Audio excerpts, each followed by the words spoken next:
Психологтор бактылуу болуунун сырын айтып беришти. Адистер бактылуу болуунун сыры жөнөкөй экенин айтышат. Алардын пикири боюнча, өзүңдү бактылуу сезиш үчүн күнүмдүк жаңылыктардын арасынан позитивдүүлөрүн гана жүрөктөн өткөрүү керек.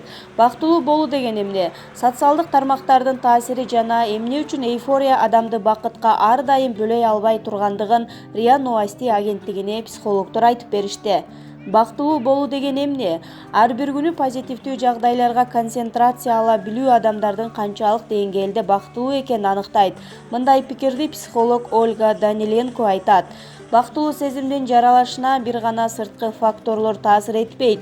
Коомчулукта эмнегедир материалдык байлык болсо, адам сөзсүз бактылуу болот деген түшүнүк калыптанып калган. Материалдык байлыкка жеткенде канааттануу сезими пайда болушу мүмкүн. Бирок муну чыныгы бактылуу адамдын сезими менен чаташтырбаш керек. Себеби бактылуулук жашоодогу кырдаалдарды, деги эле жашоону кандай түстө кабыл алууга жараша болот, дейт Даниленко. Кыргызстан бактылуу өлкө рейтингинде 85-орунду ээледи. Анын айтуусунда 3 сценарийдин негизинде адамдар өздөрүн бактылуу сезишет.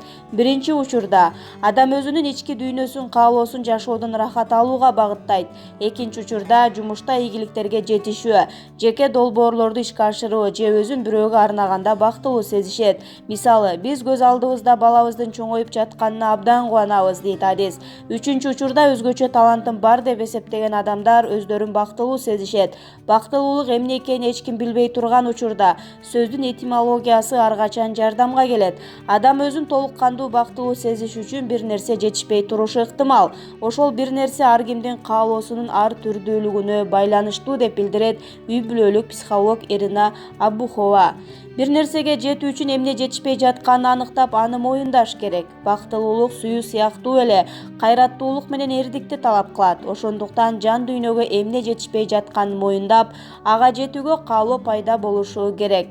Рецепт адаттагыдай жөнөкөй эле, бирок аны аткаруу жеңил эмес, деп кошумчалайт Абухова. Кантип бактылуу болсо болот? Психолог Ольга Даниленконун айтымында, бактылуу болуунун сыры жөнөкөй. Баардык кабатырлануулар кыска мөөнөттүү эле. Бактылуу көз ирмемдерди баалай билиши керек. Психолог белгилегендей, негативдүү көз ирмемдер адамдардын көңүлүн өзүнө бат эле буруп алат. Себеби бир туура эмес кадам келечекке залакасын тийгизиши мүмкүн. Мунун баарын түшүнүп турган адам жаман окуяларга көпкө чейин кейип кепчий берет. Ал эми позитивдүү жаңылыктар адамдын жашоосуна залака тийгизбегендиктен бир жолку сүйүүнү менен унутулуп калат.